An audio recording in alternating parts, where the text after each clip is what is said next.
Assalamu alaikum jama'a, barkanku da warhaka, barkanku da wannan lokaci. Barkanmu da arzikin kuma kasancewa tare da ku a cikin karatun littafin Ruhin Jarintaka, littafin Umar Muhammad Sangaru, wadda ni Shiraihu Usman inkiya 99% ke karanto muku a nan tashar mu ta Faratan Zaki.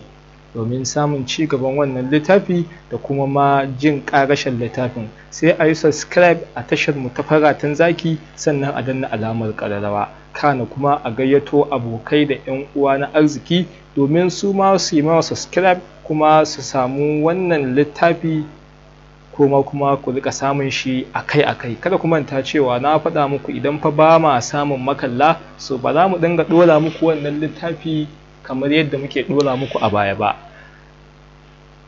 Za mu ci gaba ga inda muka tsaya a cikin shiri na gabata a cikin babi na 25. Yanzu nan za mu tashi a babi na 23 mai taken abin hari na uku.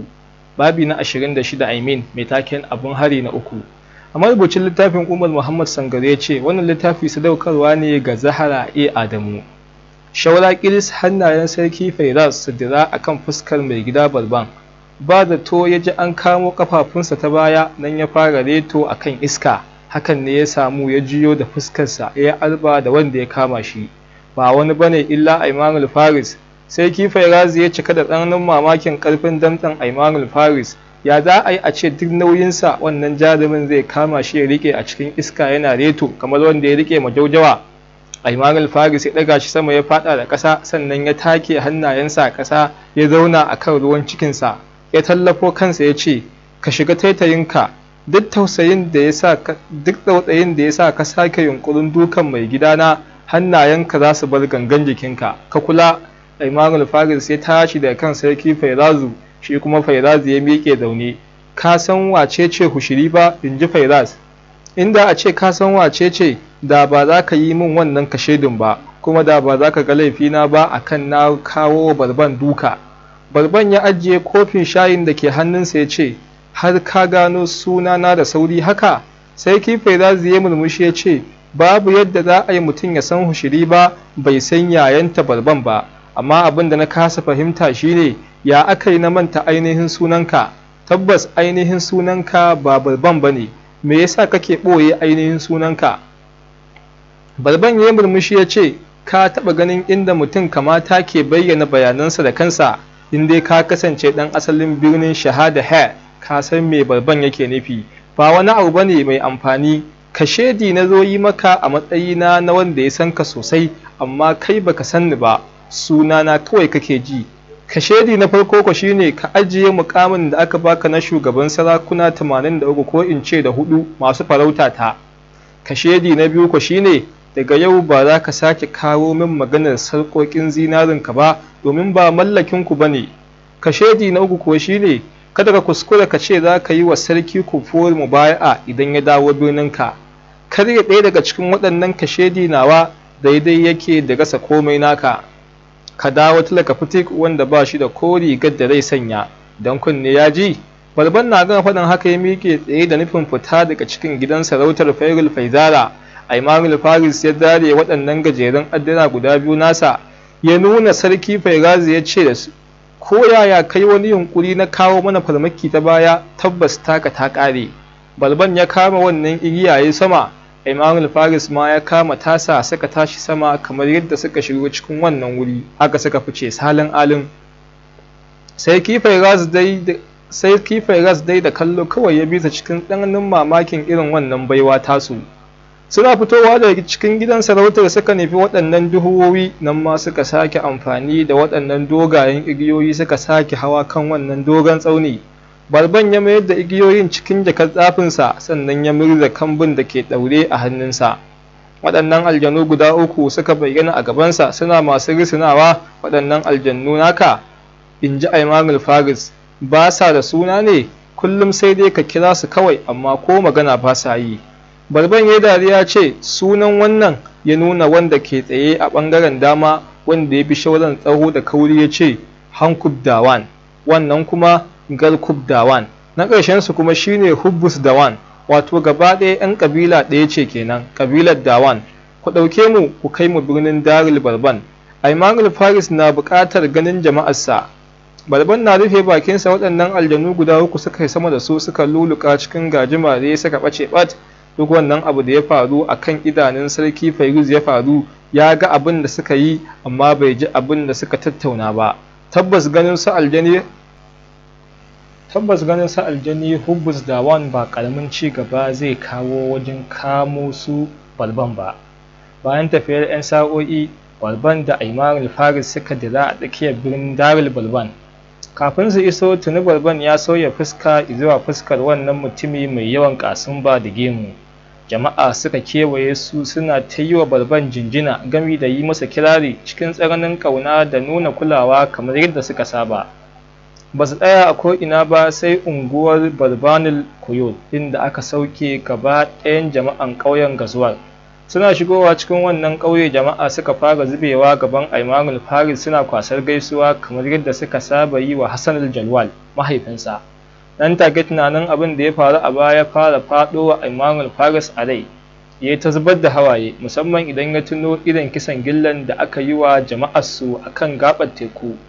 Aimanul Faris ya ta kwantarwa da jama'arsa hankali, yana nuna musu cewa komai daren daɗewa za su sake haɗuwa a ƙarƙashin birni guda ɗaya mai cikakken 'yanci.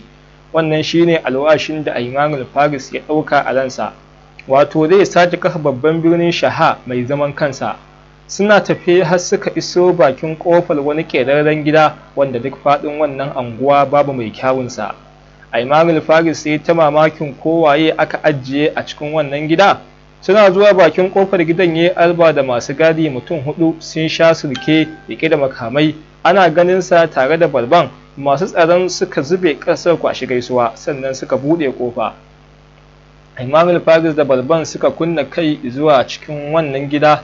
Duk inda suka wuce sai su ga an ƙawata shi sosai fiye da hasashen mutum. Wani irin ƙanshi na musamman ne ke tashi a cikin wannan gida mai sanyaya zuciya. Tsakiyar wani falo suka isa, inda suka yi alba da mata guda biyu a zaune suna ta hira. Ɗaya daga cikinsu babba ce don za ta kai shekaru 40 da haihuwa, ɗayar kuma budurwa ce da ba za ta wuce shekarun gimbiya Janu ba. Ko da waɗannan mata guda suka ga su Aimanul Faris sai suka miƙe tsaye cikin farin ciki, suka rungume Aimanul Faris su biyu a tare. Wannan budurwa ta janye jikinta daga nasu, ta bar masoyan guda biyu ƙanƙame da junansu. Wannan haɗuwa ce ta farko tsakaninsu tun kafin sarki Ayubu Zairi ya yi wa ƙabilarsu mummunan barato. Idan ka ƙare wannan mata kallo daga sama har ƙasa, za ka ga tana tsananin kama sak da Aimanul Faris, kai ka ce kara aka tsaga saboda tsananin yadda suke kama. Ko tambaya babu, ka san wannan mahaifiyarsa ce. Hajiriya ta kasance mace doguwa mai yawan baƙin gashi wanda ya zubo har kan gadon bayanta. Idanuwanta kalar shuɗi ne da su maimakon baki irin na Aimanul Faris.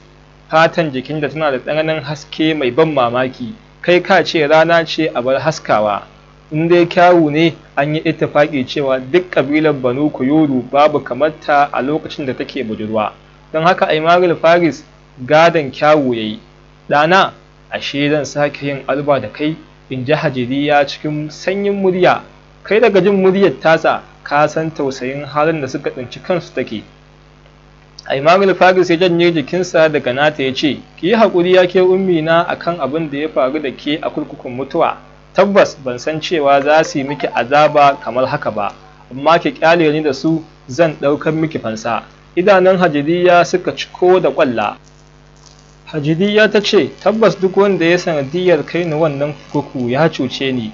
Dubi fa ka ga yadda na rasa babban ɗan yatsa na. Tabbas ya kai ɗana, komai dagan daɗewa ina so ka yanko min kan sadauki Bandaru, sarki Ayubu Zairi da duk wani wanda ke da sa hannu a cikin wannan wulaƙanci da aka yi min.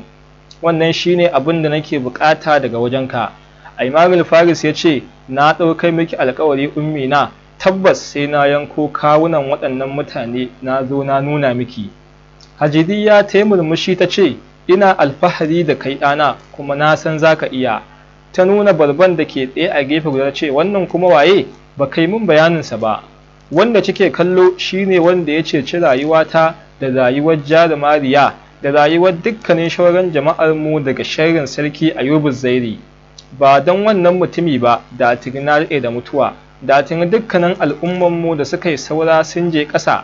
Shi ma da kike kallo asalinsa ɗan birnin Shahada Her ne, wato ɗan uwanmu ne. Wannan birni da kike kallo shine wanda ya gina sa, shine wanda yake ɗebo marayu daga sassa daban-daban na duniya yana ba su mafaka. Tunda nake a rayuwata ban taɓa ganin mutum mai kamala, karamci, tausayi da sanin darajar mutane kamar Kilawud Balban ba, in ji Aymanul Faris. Hajiriya ta yi murmushi ta duyi Balban ta ce, gaishe ka gwarzon namiji guda ɗaya wanda ya fi mazaje 100,000 amfani. Tabbas jin bayananka daga bakin ɗana ya sa na ji hankalina ya kwanta da kai. Tabbas kai ne irin wanda ake turowa a kowane zamani domin ya share hawayen al'umma.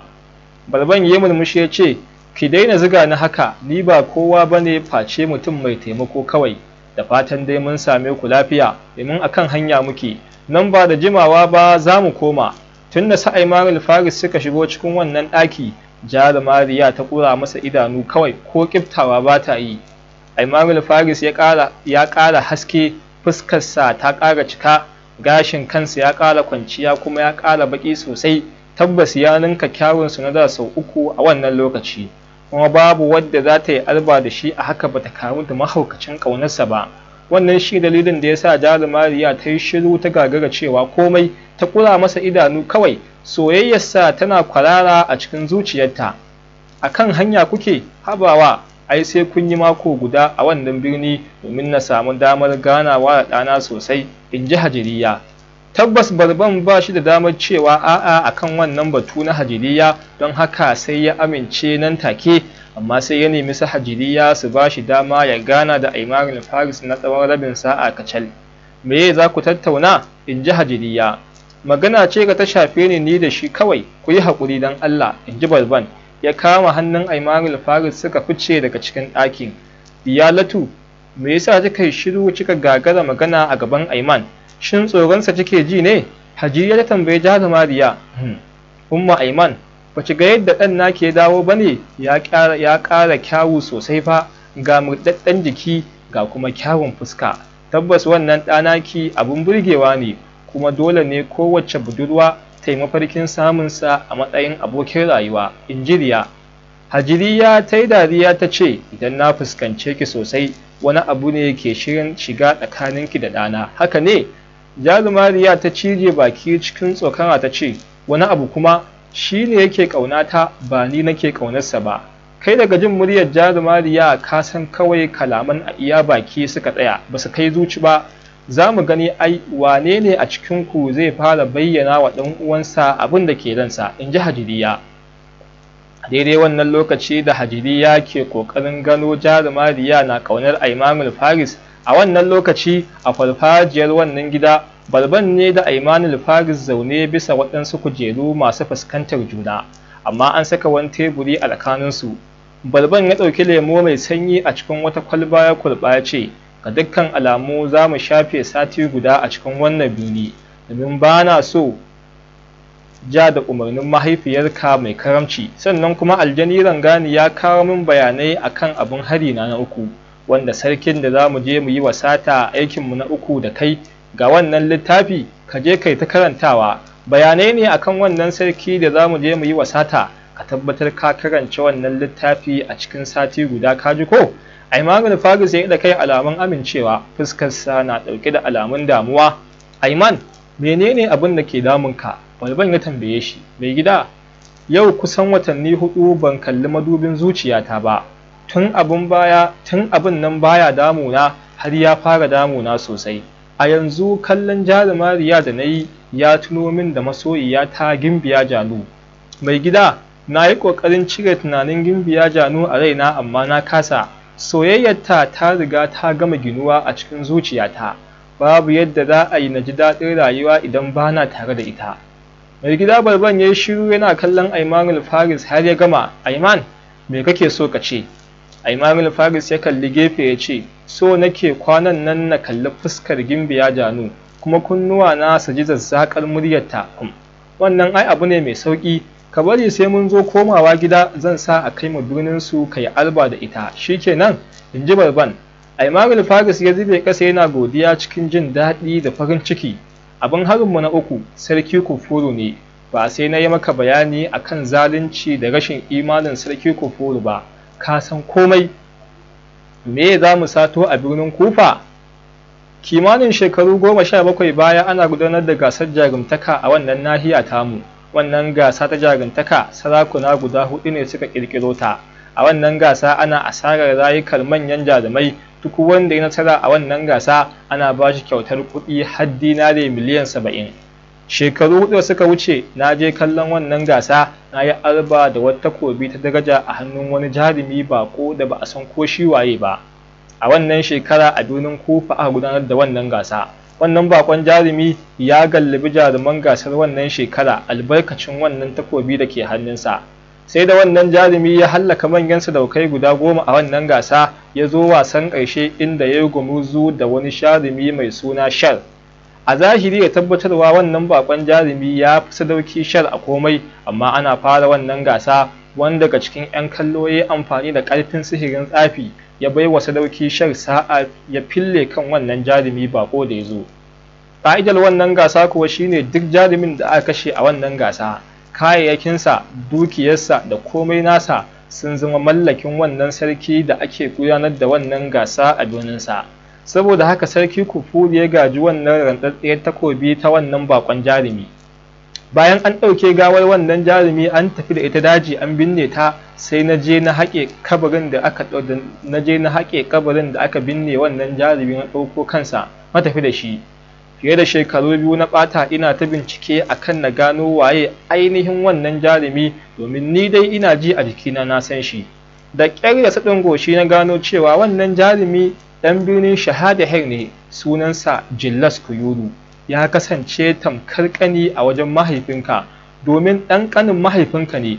Bayan gano hakan sai na gano cewa ai wannan takobi da ke hannunsa ba wata bace illa Saiful Shiradu, mallakin sarki Samudu na farko, mutumin da ya fara kafa ƙabilar Banu Kuyuru a ƙauyen Salwaza.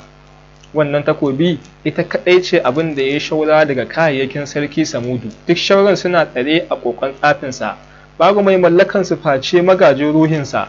Sarki Kufuru ya ɓoye wannan takobi a cikin wani gida na musamman da ke ƙarƙashin ƙasa, wanda duk duniya babu wanda ya isa ya shiga cikin wannan gida sai shi kaɗai. Ban san me zai yi da wannan takobi ba, amma har yau bai fiddo ta ba. Ya kai Aiman, wannan takobi tana da matuƙar amfani a gare mu, da ita ce kaɗai za mu iya sato abu na 4 daga cikin jerin abubuwan da za mu sato, don haka ɗauko wannan takobi ya zama wajibi a gare mu. Idan muka koma gida zan sanar da kai yadda za mu yi komai daki-daki kamar yadda na yi ma bayani a yayin zuwa birnin Askandariya. Balban ya ƙare bayaninsa gami da kurɓar wannan lemu, har Aimanul Faris ya buɗi baki zai yi magana, amma sai Balban ya dakatar da shi. Yin tambayoyi a yanzu baya da wani amfani, ka je ka karanta wannan littafi, za ka fahimci komai da komai akan wannan takobi ta Saiful Shiradu, kuma za ka fahimci ainihin wane ne sarki Kufuru tarihinsa. Balban na gan faɗin haka yawa Aimanul Faris ban kwana ya ɓace daga wannan wuri. Aimanul Faris saka wannan littafi a cikin aljihun wandonsa ya miƙe tsaye ya nufi wannan ƙaton falo da ya bar mahaifiyarsa da jarumariya a ciki. Yana shiga cikin ɗakin ya alba da ƙaton teburi cike da abinci da abin sha irin nasu na ƙabilar Kuyuru wanda suka saba ci. Aimanul Faris ya zauna a kan kujera ya saka wannan abinci a gaba da nufin ya fara ci. Mahaifiyarsa Hajiriya na ganin haka ta miƙe tsaye ta fita daga cikin falon, ta ƙyale shi daga shi sai jarumariya. Aimanul Faris ya yanko tsokan nama guda ɗaya a bakinsa ya fara ci. Jarumariya ta matso kusa da shi bisa wata kujera tana satar kallonsa. Da zarar ya ɗago kai za su haɗa idanu sai ta kawar da kai, tuni ya gama gano shirin jarumariya. Wato tana so ne ta bayyana masa abin da ke cikin ranta, shi yasa mahaifiyarsa ma ta fita ta ba su wuri.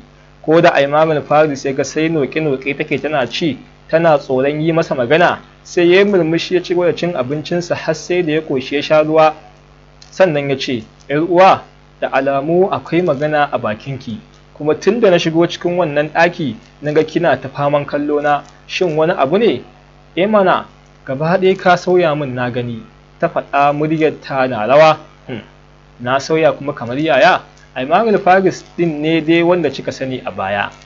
Jarumariya ta sake yin shiru game da sunkuyar da kanta ƙasa tana wasa da 'yan yatsunta. Ta gagara ce masa komai. Tuni Aymanul Faris ya cika da tsananin mamaki, duk irin surutun Jarumariya da ya sani, a ce yau ta yi shiru kamar bata nan. Tabbas ko tambaya babu, akwai abin da ke tafiya a cikin ranta. Ki faɗi abin da za ki faɗa, ni fa tafiya zan yi domin a gajiye nake. Ya faɗa mata yana ƙoƙarin tashi daga kan wannan kujera, amma sai ya ji ta kamo hannunsa. Ta ɗago kanta, idanunta na ta zubar da hawaye, ta ce, ɗan uwana Ayman, shin kana so na? To jama'a, a nan za mu dakata a cikin karatun littafin na Ruhin Jarumtaka na marubuci Umar Muhammad Sangaru. Kafin mu kai ƙarƙarewa, zan so ni ma kaina in je ci gaban wannan littafi domin na ji shin Ayman zai ba ta amsa yaya. Sanin kanku ne dai, Ayman ba Jarumariya yake so ba. Tun farko Jaruma Janu, ko in ce Sarauniya Janu yake so, ko a Gimbiya Janu 'yar Sarki Ayubu Zaire, wanda shi wannan Sarki Ayubu Zaire tun a farkon wannan littafi shine ya karkashe jama'ar Aymanul Faris, har ma ya sanadiyar mutuwar mahaifinsa. Kuma gashi yanzu nan a cikin wannan babi da muka karanta, shi Aymanul Faris da bakinsa ya ɗaukar ma mahaifiyarsa alƙawari cewa zai fillo kan Sarki Ayubu Zaire. So yaya kenan Aymanul Faris zai je ya fillo kan Sarki Ayubu Zaire, wanda ya kasance mahaifin masoyiyarsa Gimbiya Janu? Sannan a gefe guda kuma ga Jarumariya. Shin wani amsa Aymanul Faris zai bata? Domin jin ci gaban wannan ƙayataccen littafi, sai ku kasance da mu a shiri na gaba a babi na 27 mai taken ni ma ban sani ba. Kada a manta dai, idan ana son wannan babi na 27 ya zo da wuri, a yi mana subscribe, a danna alamar ƙararrawa a tashar mu ta Faratan Zaki, a kira 'yan uwa da abokan arziki su ma su yi mana subscribe, su danna alamar ƙararrawa, kuma su ma su saurari wannan littafi, domin ta haka ne kaɗai za mu meet up target namu. Mun bar ku lafiya cikin ƙoshin lafiya. Shuraihu Usman.